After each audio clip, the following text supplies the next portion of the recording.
مرد کو مشکل وقت میں مضبوط کاندھا نہیں چاہیے ہوتا، بلکہ اسے ایک نرم و نازک سی آغوش چاہیے ہوتی ہے۔ بچپن میں تو یہ سہارا ماں یا بہن دے دیتی ہے، لیکن شادی کے بعد مرد اپنی بیوی سے ہی اس اخلاق کی و جذباتی حمایت کی امید لگا لیتا ہے، اس لیے جب وہ ٹوٹتا دکھائی دے تو اسے فوراً سمیٹ لو، ورنہ بکھر گیا تو تمہیں بھی سہارا دینے کے قابل نہیں رہے گا۔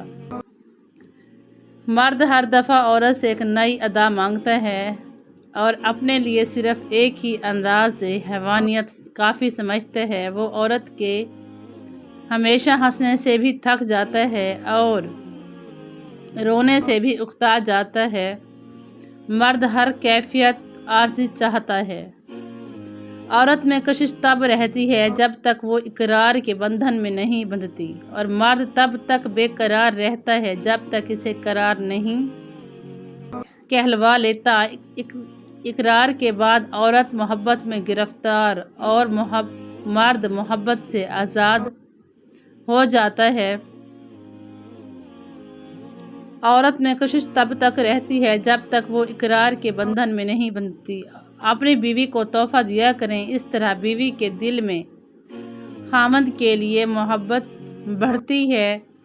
میری بیوی ناراض ہو تو ناشتے پر آواز دے کر نہیں بلاتی، چمچہ کھٹکھٹاتی ہے، میرے چائے کا کپ میرے ہاتھ میں نہیں پکڑاتی، میرے سامنے رکھ دیتی ہے، اور میرا سینڈوچ میرے ہاتھ میں نہیں تھماتی، میری پلیٹ میں رکھ دیتی ہے، کرسی پر میرے ساتھ نہیں بیٹھتی، ذرا ہٹ کر بیٹھتی ہے، میرے ناشتہ کر لینے پر ٹیشو پیپر آگے کر کے کچن میں چلی جاتی ہے، میں کام پہ نکلوں تو دروازے تک چھوڑنے آتی ہے۔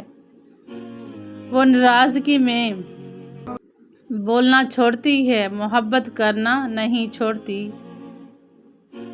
میری بیوی جب ناراض ہوتی ہے تو ناشتے پر آواز دے کر نہیں بلاتی، شوہر کے لیے بیوی سے بڑھ کر اور بیوی کے لیے شوہر سے بڑھ کر کوئی دوست یا ہمدرد نہیں ہوتا۔ شریعت کا حکم ہے، بیوی کو اپنا کتنا ہی اثاثہ ہو مگر اس کے اخراجات شوہر ہی پورے کرے گا۔ شوہر ایسا کرتا ہے تو بیوی ہمیشہ فرمانبردار رہتی ہے، اور اگر ایسا نہیں کرتا تو بیوی بہت جلد شوہر سے بدگمان ہو جاتی ہے۔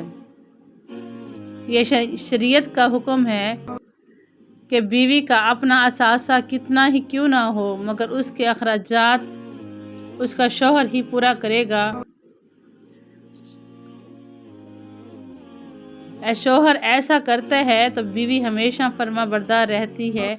نفیس مرد ہمیشہ عورت کو محبت سے زیادہ عزت دیا کرتے ہیں، کیونکہ محبت کا اظہار تو خاص موقعوں پر ہی کیا جا سکتا ہے، جبکہ عزت تو ہر وقت ملحوظ خاطر رکھی جا سکتی ہے۔ جو اللہ تعالیٰ کی عظمت کے سامنے اپنی عاجزی کا اظہار کرتا ہے، دنیا داروں کی اونچی گردنیں اس کے سامنے ذلیل و پست ہو جاتی ہیں۔ جو اللہ تعالیٰ پر توکل کرتا ہے، اس کے بڑے بڑے دشوار کام آسان ہو جاتے ہیں۔ جو کام سر انجام ہو گیا اور اندیشہ پیدا کر رہا ہے، اس سے توبہ کریں۔ اللہ تعالیٰ جب توبہ کی توفیق عطا فرمائے تو سمجھو رحم کر رہا ہے۔ توبہ اللہ تعالیٰ کی طرف سے رجوع کا نام ہے۔ اللہ تعالیٰ اپنی رحمت سے پہلے توبہ کی توفیق عطا فرماتا ہے۔ انسان اگر نیکی نہ کر سکے تو توبہ ہی کر لے۔ توبہ آپ کو اللہ تعالیٰ کے بہت قریب لے جاتی ہے۔ اگر انسان کو اچانک نگاہ مل جائے تو وہ خوف سے پاگل ہو جائے، یہ دیکھ کہ زمین انسانی ڈھانچوں سے کس طرح بھری پڑی ہے۔ یہ ویرانے کبھی آباد تھے، یہ آبادیاں بھی کبھی ویرانے بن جائیں گی۔ دنیا میں کون کون نہیں آیا، یہاں کیا کیا نہیں ہو چکا، کتنے باغ جہاں میں لگ لگ کر سوکھ گئے۔ دعا کرو کہ ہم کم از کم اپنی زندگی پر تو راضی رہیں۔ بس جو اپنی زندگی پر راضی ہو گیا وہیں اللہ پر راضی ہو گیا۔ جو اللہ پر راضی ہوا اللہ اس پر راضی ہوا۔ جس انسان پر اللہ راضی ہو گئے وہ رضائے الہی پا گیا۔ جو انسانوں سے راضی رہا وہ راز ہستی پا گیا، یہی راز ہے۔ دعا کرو کہ ہم کم از کم اپنی زندگی پر تو راضی رہیں۔ ہمیں تحمل سے دوسروں کے نقطۂ نظر کو سننا چاہیے، اس کی خامی کی اصلاح کرنی چاہیے، اس سے محبت کرنی چاہیے۔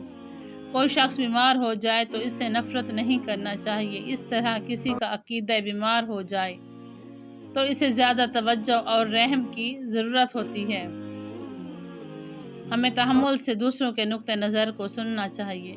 ہماری آنکھوں کے سامنے عجائبات ہیں لیکن ہم دیکھتے نہیں۔ ایک معمولی سی بے عقل بے شعور گائے کتنا بڑا کرشمہ ہے، فطرت کا عجوبہ۔ گھاس سے دودھ بنانے والا حیرت انگیز کارنامہ ہے۔ ہم کیوں نہیں دیکھتے؟ ہماری آنکھوں کے سامنے عجائبات ہیں۔ اس کائنات میں ہونے والا ہر واقعہ ہر انسان پر کسی نہ کسی طرح سے اثر انداز ہوتا ہے۔ کسی کی موت کسی کا غم بنتی ہے۔ ہمارا علم ہم سے پہلے آنے والوں کی تحریر سے ہے۔ کسی کی ایجاد زمانے کے کام آتی